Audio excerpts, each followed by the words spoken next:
یہ ملتان کے خانیوال کے نزدیک ایک قصبہ ہے، میری بھی اس کے ساتھ تھوڑی یادیں وابستہ ہیں۔ وہ قصبہ اب چھوٹا سا شاید شہر بن چکا ہے، میاں چنو، وہاں سے ہے ظہیر عباس صاحب کا سوال کہ حکومت کے خلاف بننے والے اپوزیشن اتحاد پی ڈی ایم میں حزب اختلاف کی جماعتوں میں اختلافات سامنے آنے لگے ہیں، پی ڈی ایم میں کوئی جماعت مرکزی کردار چاہتی وغیرہ وغیرہ، تو اس کو کیا سمجھا جائے؟ تو ظہیر صاحب، میری تو آپ سے یہی گزارش ہوگی کہ انہیں سنجیدگی سے لے کے اپنا وقت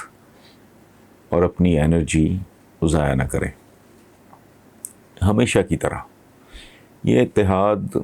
چند پیشہ ور لوگوں اور ان کے مخصوص چیلوں چانٹوں کا اکٹھ ہے جو چند روز رونق لگا کے قوم کا مزید وقت برباد کر کے رخصت ہو جائے گا۔ آئی ڈونٹ تھنک، اور اگر ان کا کوئی مستقبل ہے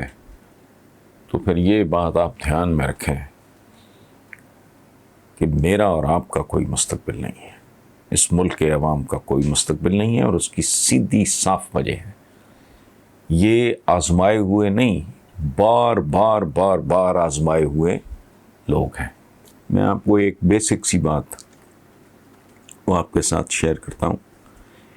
کہ صحیح اور غلط، پہلی بات تو یہ ہے کہ بڑی ریلیٹو ٹرم ہے، یہاں کا صحیح کہیں غلط ہوگا، کہیں کا غلط کہیں صحیح ہوگا، لیکن جنرلی اپنی محدود سی دنیا میں رہتے ہوئے عموماً یہ ہوتا ہے کہ جسے چھپانا پڑے وہ جرم ہوتا ہے یا گناہ ہوتا ہے۔ میں دوبارہ ریپیٹ کر رہا ہوں، جسے چھپانا پڑے، جس کے بارے میں آپ کی کوشش ہو کہ اس کا کسی کو پتہ نہ چلے، وہ جرم اور گناہ ہوتا ہے، یعنی وہ غلط ہوتا ہے۔ لیکن جب یہی حرکت کوئی بچہ کرتا ہے،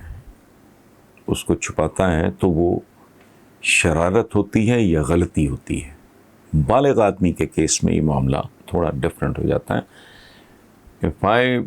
do something and I want to hide it، اس کا مطلب ہے کہ مجھ سے یا کوئی گناہ سرزد ہوا ہے، یا جرم ہوا ہے، یا کوئی معیوب، سافٹسٹ اگر اس کا آپ دیکھیں تو معیوب حرکت ہے جس کو میں چھپانا چاہ رہا ہوں۔ اچھا، رہ گیا صحیح اور غلط کے درمیان تمیز کرنا، تو انسان کے اندر ایک سسٹم قدرت نے رکھا ہوتا ہے کہ جو حرکت، جو عمل آپ کے اندر کسی بھی قسم کی خلش پیدا کر دے،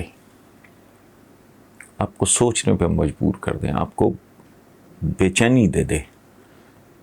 وہ غلط ہوتا ہے، چاہے کسی کو پتہ چلے نہ چلے۔ لیکن ہر وہ بات، ہر وہ فعل، ہر وہ عمل جو آپ کے ضمیر پہ بوجھ نہ بنے، وہ درست ہوتی ہے۔ یہ میں ایک جنرل رول آپ کو بتا رہا ہوں، اور اس میں کوئی بڑی سے بڑی بات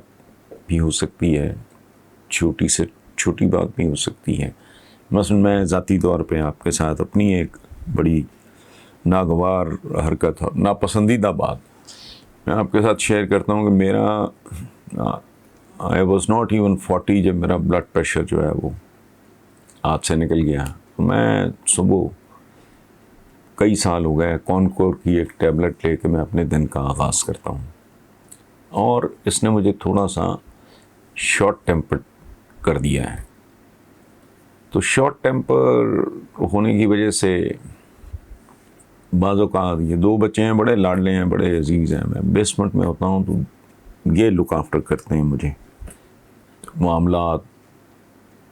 مہمانوں کو ہینڈل کرنا، ان کو ریسیو کرنا، ان کو سی آف کرنا، چائے سرو کرنا، یہ اس طرح۔ تو کبھی کبھی، حالانکہ یہ ان کو پتہ ہے کہ I am like a father to them, بہت ان کے لاڈ پیار نخرے وہ سب اپنی جگہ میں، لیکن کبھی اگر میں ٹیمپر لوز کر کے ان کو بری طرح ڈانٹ دوں، جھڑک دوں، وہ ایک آدھ الٹی سیدھی بات بھی منہ سے نکل جائے، تو ان کو تو پتہ ہے it doesn't mean any thing, بلکہ وہ تو شاید خوشی ہوتے ہیں کہ اب لاٹری نکل آئی ہے، اب ہمیں کرکرے یا لیز کے لیے کوئی علیحدہ کوئی انعام ملے گا. لیکن میں بے چین رہتا ہوں، میرے ضمیر پہ خاص طرح کا بوجھ سا آ جاتا ہے. پھر میں جب تک کوئی ایسی حرکت کر کے ان کو دوبارہ ہنستے کھیلتے نہیں دیکھ لیتا، مجھے سکون نہیں آتا. سو یہ بڑی سے بڑی حرکت بھی ہو سکتی ہے، چھوٹی سے چھوٹی بات بھی ہو سکتی ہے جو آپ کو بے چین کر دے، جو آپ کے دل میں خلش پیدا کر دے، وہ غلط ہے.